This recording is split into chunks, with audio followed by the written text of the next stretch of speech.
Bueno, muy buenos días para todos. Quiero primero dar un agradecimiento a Geomillennium por la invitación, un gran reconocimiento a la Agencia Nacional de Hidrocarburos por poner en la palestra este tema que a todos nos duele. Y la intención en estos pocos minutos es tratar de poner algunos elementos puramente técnicos acerca de los impactos de la sísmica y en general de las vibraciones sobre infraestructura. Entonces, en el fondo lo que queremos es que a estos temas se les dé un tratamiento riguroso, técnico y que sea desprovisto de toda especulación, que ha sido algo de lo que hemos estado sufriendo. Van a haber algunas ecuaciones de las que uno no se puede escapar, así que afortunadamente la charla fue a esta hora. Hubiera sido después de almuerzo, creo que hubiera sido algo sin esperanza, pero vamos a arrancar. Entonces, vamos a hablar de una cosa de la que poco, digamos, se ha hablado en Colombia. Es un concepto que se llama Peak Particle Velocity, velocidad pico de partículas, que es una cosa, intencionalmente puse aquí digamos, estas carátulas porque es un tema que está ampliamente estudiado internacionalmente. Hay miles, literalmente miles de estudios al respecto. Es un tema que está ya muy bien establecido. Aquí en Colombia no hemos hablado mucho de eso. Curiosamente encontré mucha más información de la que yo esperaba desde el sector de minas. O sea, en minas esto es muy común, es de todos los días y es muy interesante ver cómo uno puede trasladar muchos de esos conceptos de la minería a la sísmica sin ningún problema. Entonces, eh, sí, listo. Entonces, vamos a hablar primero de por qué esto es importante, aunque parezca redundante, cómo se determinan realmente las distancias mínimas seguras a elementos sensibles y vamos a tratar de hacer una conclusión inicial. Entonces, primero, las distancias mínimas han sido motivo de discusión. Aquí tengo, no es la intención mirar los números exactos, pero aquí está las distancias de las guías ambientales, aquí están las distancias de Cormacarena, estas son las distancias de Corporinoquia.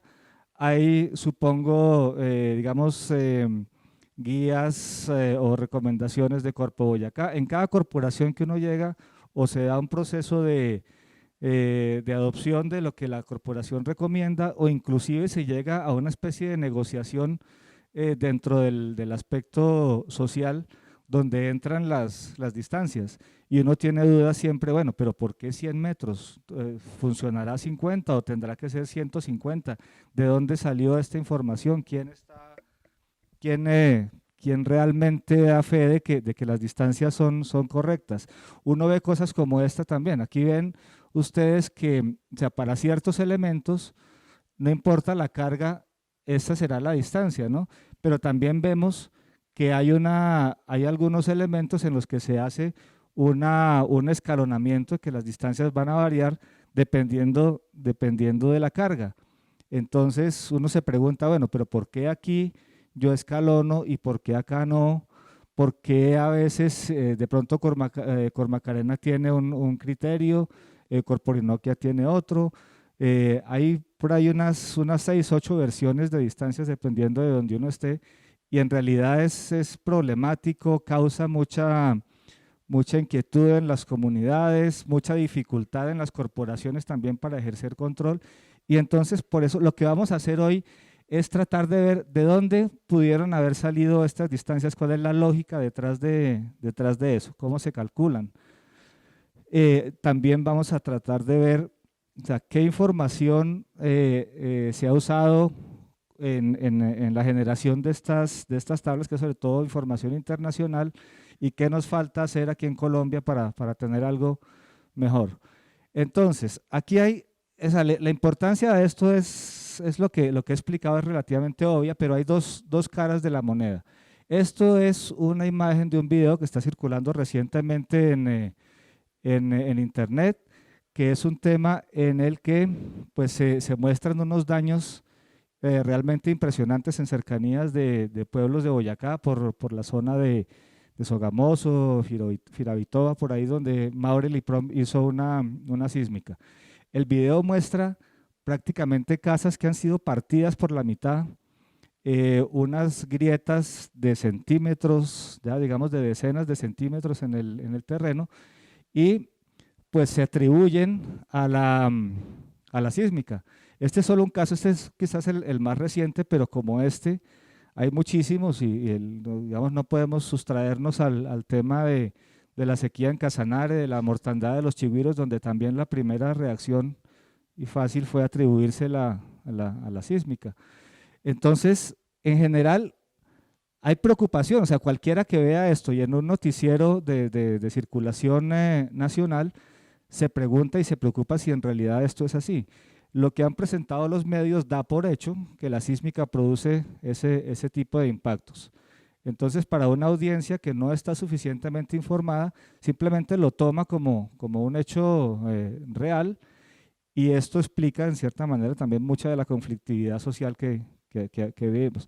Pero entonces, o sea, lo que nosotros queremos es que estos temas se traten técnicamente, que no sean sujeto de especulación, que tengamos elementos para analizar si eso ocurre o no ocurre. Yo creo, y lo puedo decir, digamos, con toda autoridad o con todo conocimiento, que la industria nunca ha tenido la intención de esconder impactos o de hacer cosas por debajo de los estándares. Si los impactos se presentan, hay que afrontarlos y hay que controlarlos y hay que avanzar en esto. Pero por otro lado, o sea, lo importante es hacer las cosas bien con respeto al medio ambiente, entendiendo qué es lo que sucede con un tratamiento riguroso técnico. Por otro lado, esto que ven ustedes aquí es una imagen en planta de un levantamiento sísmico 3D, donde cada bola de estas es el buffer de exclusión que está asociado a un elemento sensible, llámese una casa, por ejemplo, un nacedero, un acueducto, o sea, un montón de cosas que están en las listas que acabamos de ver. Dependiendo de cada distancia, esto podría ser, digamos, 100 metros, 50 metros. A veces el problema no es tanto digamos, como una distancia de esas, sino que al superponerse empiezan a crear unas zonas de exclusión relativamente grandes.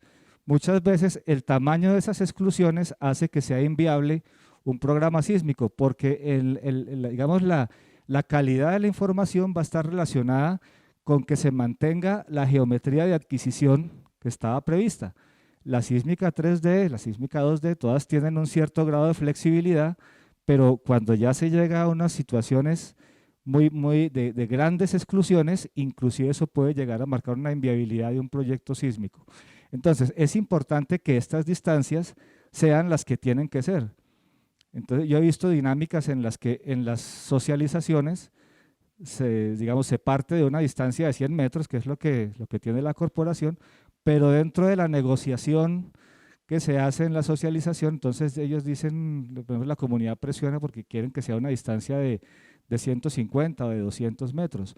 Muchas veces inclusive los equipos sociales que están haciendo ese tipo de actividad con las comunidades no tienen conciencia del impacto que eso puede causar en la calidad de los datos.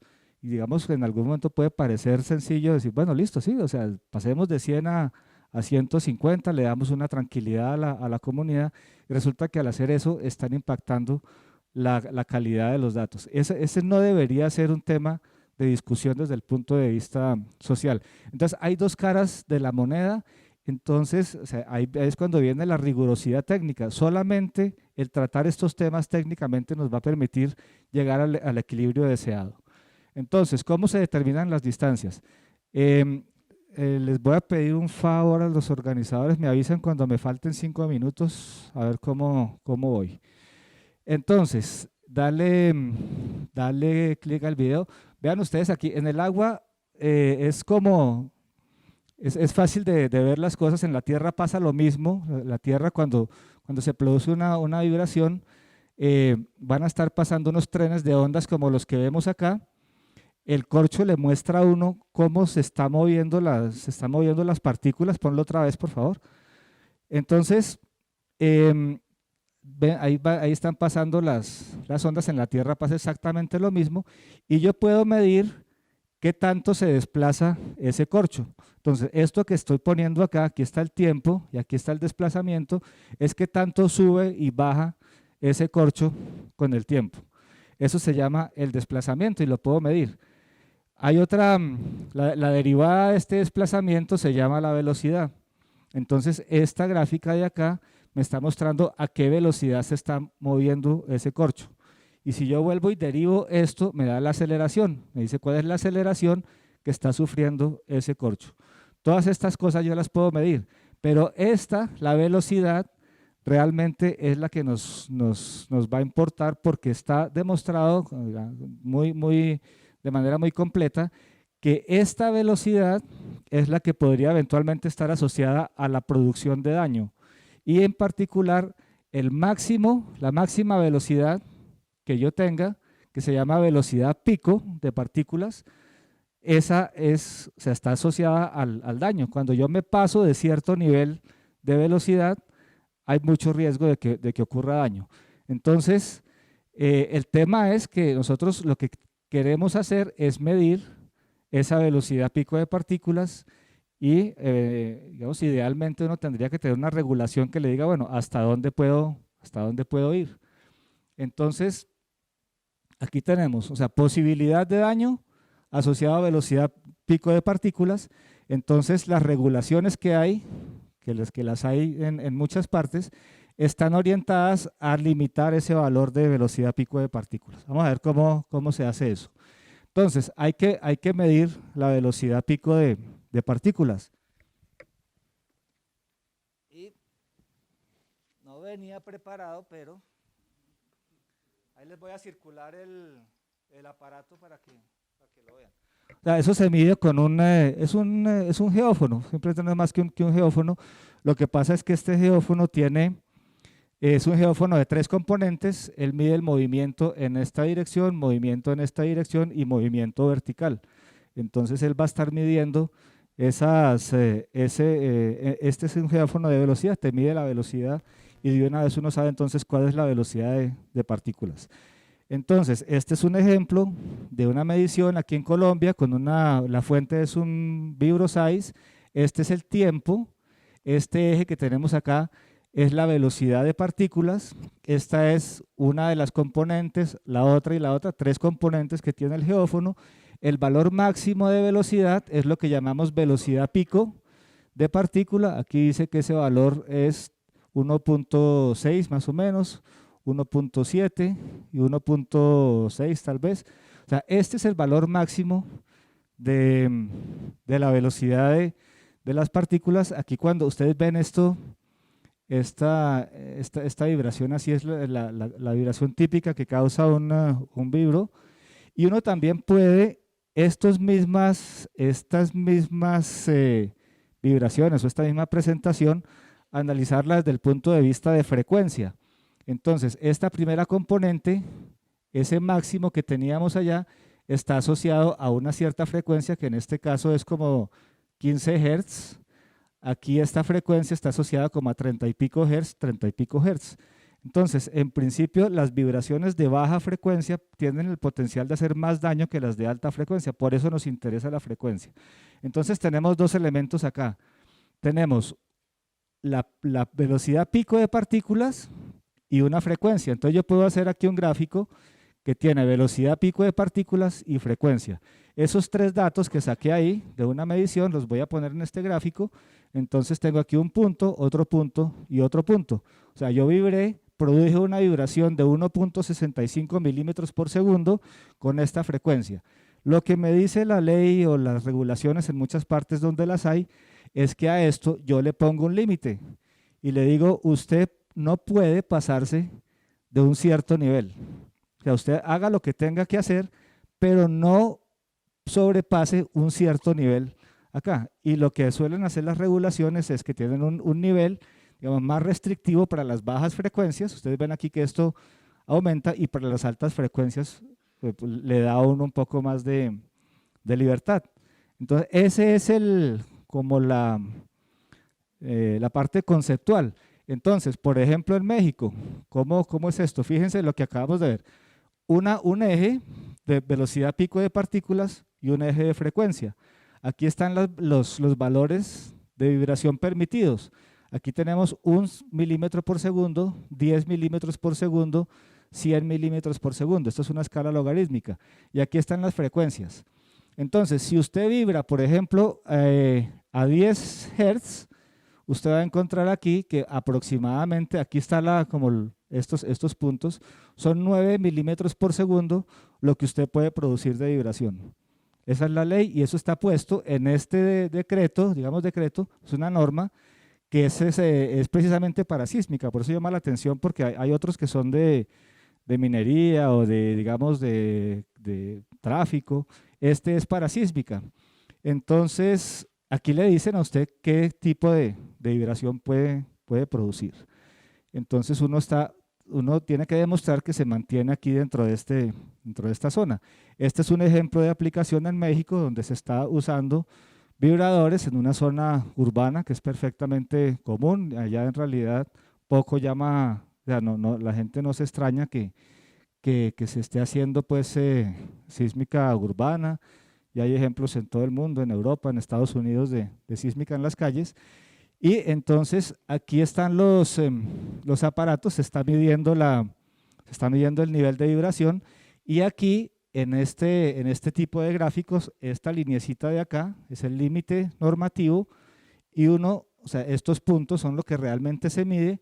Y lo que se tiene que demostrar es que estos punticos están por debajo de la línea. Mientras uno haga eso, está cumpliendo. Si estos puntos están acá, tiene que hacer una de dos, o disminuye la intensidad de la fuente o se aleja para que esto baje. Así que, digamos, esa es la forma como se implementa. Eso mismo en Estados Unidos es así, nuevamente, un eje de velocidad de partículas, aquí en este caso está puesto en pulgadas, los americanos siguen manteniendo sus unidades imperiales y aquí está la frecuencia, es parecido, o sea, no es igual al mexicano. Este tiene una variante aquí, eso es para paredes con pañete, para drywall, o sea, tiene variaciones, pero en general, fíjense, más o menos para unas frecuencias por aquí de 10, 20 Hz, que son las que uno va a estar produciendo normalmente, estaríamos hablando por ahí de 12 milímetros por segundo, 25 milímetros por segundo, algo en ese rango. Eso es Estados Unidos. Esta es la norma alemana. Esta tiene tres líneas. Esta última de acá más restrictiva, esta de aquí, es para edificaciones muy precarias o también para edificaciones muy delicadas, por ejemplo, edificaciones con importancia histórica, de pronto un monumento, algo que es muy delicado. Entonces, dependiendo de la situación, esto es como, ahí se muestra las medidas reales.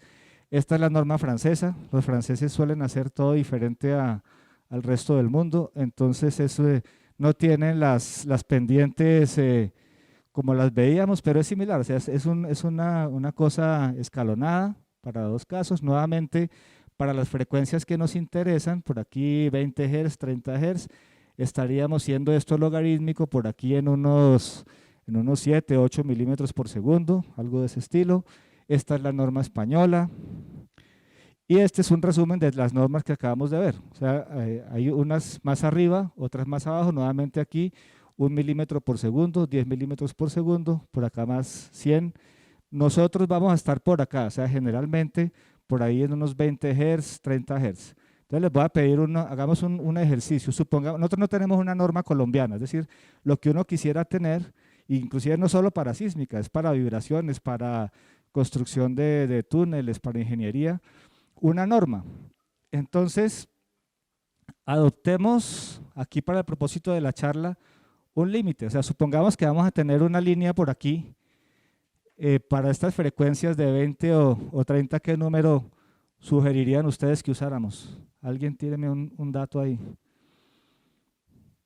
Aquí es 1, 2, 3, 4, 5, o sea, aquí estamos entre 1 y y 10. O sea, y por acá. O sea, ¿cuál escogemos de estas que hay aquí?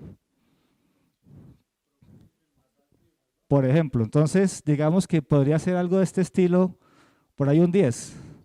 Sí, usemos un 10 como por aquí en gracia de discusión. Entonces, supongamos que en Colombia, entonces, nosotros tenemos un límite de 10. Eh, no, digamos, estrictamente hablando, uno fijaría, digamos, 10 para estas y un poco más bajo para frecuencias más bajas. Supongamos por el momento que fuera un 10 o que nos vamos a enfocar en frecuencias de este estilo. Entonces, eso es un tema. Ahora, entonces necesitamos saber qué tipo de vibración vamos a producir según la distancia. Entonces, hay que hacer eso. O sea, para minimizar el riesgo de daño, y digo minimizar porque uno no puede garantizar que no va a ocurrir daño, pero digamos, aquí el tema es minimizar la probabilidad. Lo que hacemos es variar la distancia o la potencia de la fuente. Pero vamos a ver, hay una forma de saber qué tanto me tengo que mover. Entonces hacemos esto que se llama una curva de vibración contra distancia. Entonces resulta que está también perfectamente demostrado que, digamos, bueno, intuitivamente uno sabe que entre más lejos se haga, menos va a ser la vibración que produce. Pero lo chévere es que eso tiene un comportamiento de este estilo, es una curva exponencial que sigue esta ley.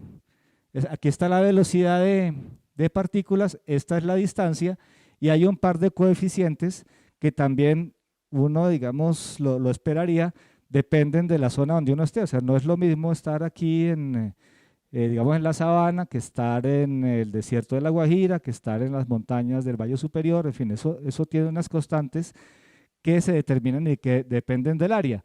Pero con eso uno tiene esa relación entre la vibración y la distancia. Esto es un estudio en Francia. Cada línea de estas son diferentes parámetros de vibración. Entonces, esta amarilla es digamos, unos parámetros que meten menos energía, estos de acá meten más energía. Entonces uno también ve el comportamiento lógico, que entre más energía, pues la curva va a producir más vibración. Ese es el comportamiento teórico. Entonces hicimos la prueba aquí en Colombia, y este es con vibros aquí en Colombia, lo que nos dio midiendo. Aquí tenemos distancias y aquí tenemos velocidad de partículas. Esta curva, fíjense que la dispersión no es mucha, uno realmente puede trazar una curva bien trazada, que uno verifica que el comportamiento teórico ocurre. Estas son las constantes que darían acá con este ajuste, y esto lo medimos acá. O sea, fue muy interesante ver que realmente lo que la teoría decía que iba a pasar realmente sucede. Entonces aquí, por ejemplo, están las distancias, y recuerden cuál fue la distancia que nosotros, perdón, la vibración que nosotros, digamos, vamos a asumir como límite aquí para la charla. Dijimos 10. Entonces yo entro aquí con 10, yo no me puedo pasar de 10, bajo acá, y mi distancia debe ser del orden de 5 metros. O sea, en este experimento, cuando yo estaba a 5 metros, producía aproximadamente 10 milímetros por segundo. Entonces ahí empieza uno a ver cómo funciona el tema. Si tengo una regulación y tengo una curva de este estilo que se llama curva característica, yo sé a qué distancia tengo que estar. Esto está en la norma. O sea, eso no es, digamos, alguna cosa recién inventada. Aquí está la norma mexicana. Dice, usted tiene que hacer una curva característica cuando llegue al área.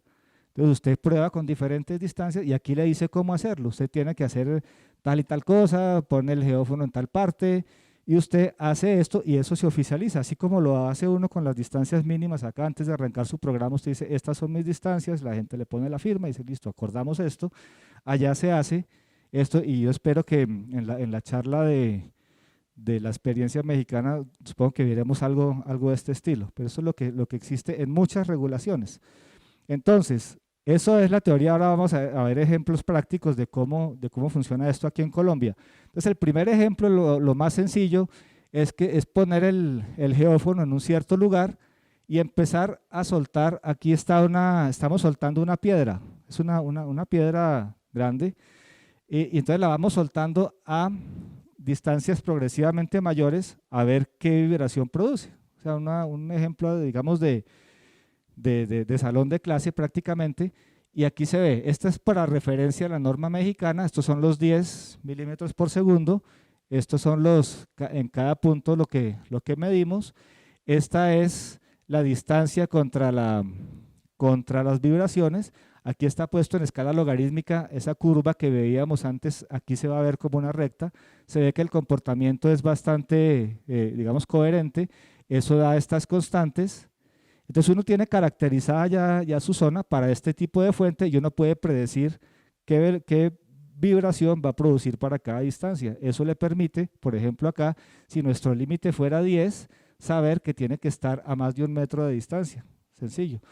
Entonces uno tiene esta caracterización para este tipo de fuente y eso lo hicimos en muchas de las facultades que tienen geociencias aquí en Colombia. O sea, en cada una de ellas fuimos, mire, esta es la fuente, esa es una especie ese es un cilindro de prueba, este es uno metálico, este es uno más grande, esta es una placa y aquí están las mediciones. Entonces, por ejemplo, este verde fue en la Universidad de Caldas, ahí se ve, este verde es de los que mejor se comporta, el amarillo es una fuente más pequeña, entonces da una tendencia aquí más abajo. Vean esto que es interesante, fíjense este azul, tiene aquí y aquí tiene un comportamiento así, o sea, que es como raro, ¿cierto? Que uno no esperaría que a más distancia se suba o se mantenga la vibración. Eso se llama efecto de sitio y eso puede suceder a veces. Aquí lo que pasaba era aquí no se nota, pero aquí hay una fila de ladrillos en estas distancias, entonces ahí cambiaba un poco el terreno. Pero uno pues con esto le permite a uno conocer cuál es el comportamiento de la fuente en la zona donde uno va a trabajar. Fíjense que siendo diferentes las fuentes y siendo diferentes las áreas, tampoco es que la dispersión sea tan grande. O sea, en estos digamos, esos exponentes que vimos ahí, no es que varíen tanto y uno encuentra que esto va teniendo una cierta consistencia, que no se trata de una dispersión gigantesca, sino que todo va como alineándose bastante bien. Siguiente paso, ya una fuente sísmica real. Pon los dos al tiempo, es una pareja de vibros. Este es el aparato de medición. Lo que hacemos es colocar aquí el aparato en un bebedero de concreto, que lo tenemos acá, y los vibros van a ir avanzando desde acá, desde 100 metros, y luego se van acercando y luego se vuelven a alejar. Entonces tenemos un barrido de las distancias, medimos las vibraciones, ahí están vibrando, se guardan los datos, y entonces empezamos a graficar. Ahí teníamos pues mucha curiosidad de ver qué era lo que iba a dar. Y da esto, o sea, aquí están graficados absolutamente todos los datos, las frecuencias y la vibración en milímetros por segundo, aquí por referencia nuevamente a la norma mexicana. Entonces hay unos que si estuviéramos en México estarían por fuera de la norma, pero la mayoría están aquí y aquí uno mira en qué rango de frecuencias estamos como entre 20 y 30 Hz preferencialmente. Graficar esos datos entonces nos muestra lo siguiente, esto es vibrando con un solo vibro al 50% de la potencia, mire que da digamos una recta que se ve muy bien, no es una dispersión gigantesca, se ve muy bien la correlación. Estos son los parámetros en esta zona y esta misma línea puesta aquí en otro gráfico la vemos acá, esta línea roja. Hacemos el mismo experimento con 2 vibros, da esta línea verde, y con 2 vibros, pero subiéndole la potencia al 75%, da esta línea. Entonces, nuevamente, ¿a qué distancia debería yo vibrar si estoy vibrando con un solo vibro y mi límite son 10 milímetros por segundo? Entonces, si yo entro aquí con 10 milímetros por segundo y bajo acá, debe ser por aquí, 2, 3, 4, algo así como entre 4 y 5 metros, me permitiría estar dentro de la norma, pero si voy a vibrar con 2 vibros al 75%, entonces ya mi distancia son 10 metros. Ahí, con eso es que uno juega, o sea, si yo necesito por alguna razón estar a 5 metros, entonces ya no uso los 2 vibros, sino uso uno solo con el 50% de la potencia. Igual se aplica, digamos, con fuentes explosivas. Entonces, eso, de hecho aquí aprovecho para hacer la invitación a los que quieran, cuando quieran, podemos tratar de organizar una, digamos, una experiencia como esta en campo. Vamos, aquí podemos, digamos, si uno lo logra cuadrar, ahí a veces están los vivos disponibles acá en Bogotá, o podemos ir a donde estén y hacemos una experiencia de esta. Realmente hasta que uno lo hace y digamos, se unta las manos, empieza a tener un poco de comando de este tema. Entonces, último ejemplo, el Sismigel. Aquí es más difícil, o sea, no es tan, ya digamos, involucra la perforación. Tuvimos acceso a medir 6 puntos de disparo en el valle inferior del Magdalena. Aquí están, por ejemplo, 4 de ellos, pozo único de 10 metros con carga de 1800 gramos. Pusimos el geófono aquí en una casa, pues no era casa, pues casi, casi casa. Y medimos. Entonces, aquí lo que nos dio, estos son los 4 disparos que se hicieron con 1800 gramos. Se hicieron todos a distancias de más de 100 metros, porque en principio no nos podíamos acercar a menos de esa distancia. Entonces, esos son los puntos. Dieron más o menos entre 1.6 y 2.6 milímetros por segundo de vibración. Y esta es una curva teórica de ajuste. Entonces, ahí obviamente uno necesitaría tener más puntos por aquí para construir esta curva. Y cuando se habla de detonaciones por explosivos, esta curva, que es muy parecida a la que vimos para los vibros, ya involucra aquí la carga. Entonces, generalmente, digamos, aquí colocamos la carga y estos son los dos coeficientes que uno calcula. Nuevamente, por ejemplo, en este caso, para 10 milímetros por segundo, mi distancia sería del orden de 40 metros. Entonces, pero ahí está la importancia de uno, o sea, yo no necesito tener una casa para medir esto, yo puedo poner el geófono en el terreno y puedo hacer mediciones a varias distancias y voy construyendo esta curva ya con mucha más información.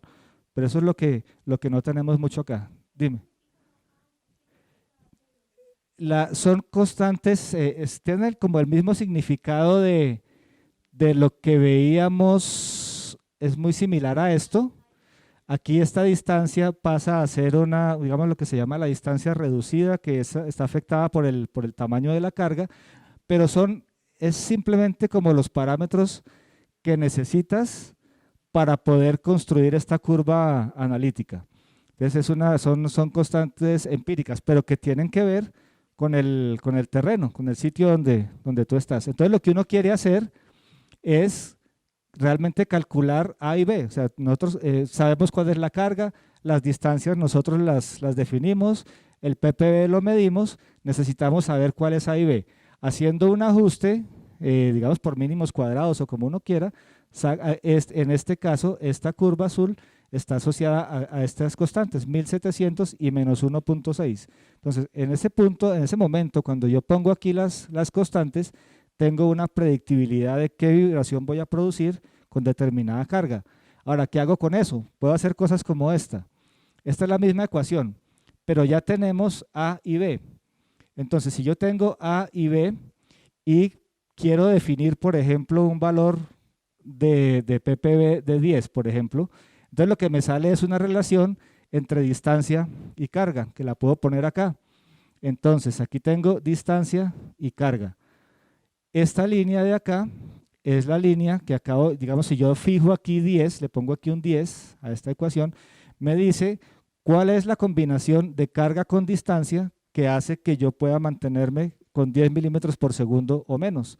Entonces, por ejemplo, si yo uso 8 kilos, tengo que estar a más de 70 metros para no pasarme de los 10, o si uso 4 kilos, tengo que estar a más de 50 metros, o si uso 2 kilos, tengo que estar a más de 33 metros, algo así. Entonces, de ahí viene esto, fíjense, aquí saco un pedacito del escalonamiento de las cargas en la tabla de Macarena. Aquí dice que para líneas subterráneas de conducción, para 4 kilos, para 6 kilos, para 8 kilos, tengo estas distancias. Y si yo lo floteo acá en este mismo gráfico, más o menos cuadra, o sea, se ve como la lógica. Estos escalonamientos, digamos, uno podría calcularlos exactamente para una zona. Entonces, obviamente, pues es muy difícil que para cada zona hacer uno como una tabla o irla cambiando.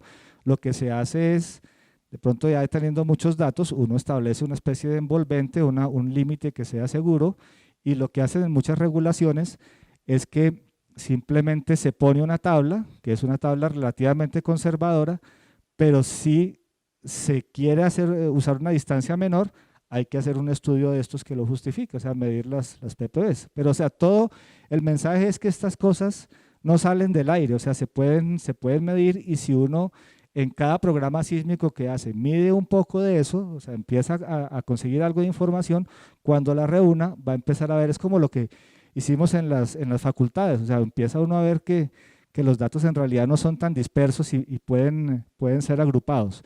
Entonces, aquí hay algunas conclusiones, y si me quedan un par de minutos voy a añadir un par de cosas.